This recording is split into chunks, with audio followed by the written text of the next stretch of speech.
Regular na.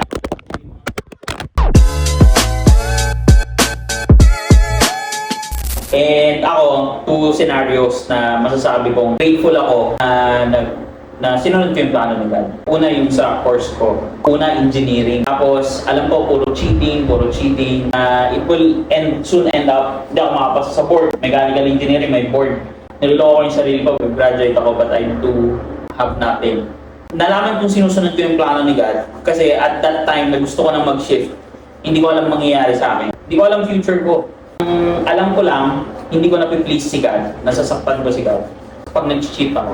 And ang nangyari next, niload ko talaga kay God dito sa kwarto ko dito.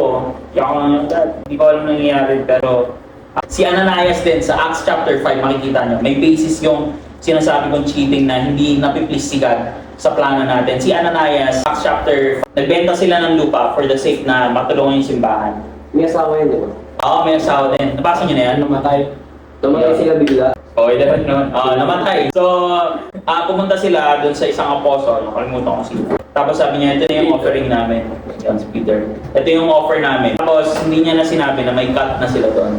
May cut na kami doon para sa aming mag-asawa. Tapos, all of a sudden, namatay sila. Again, balik tayo na ang consequence ng sin or mga plano natin is death. Walang magandang naidudulot ng mga plano natin. Then, here comes shifting of course sa college na maging marketing. Fast story short, diba?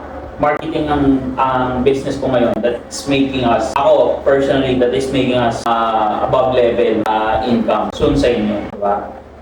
And it's generating finances through people na hindi ko, ina-expect ko actually 5 years pa eh.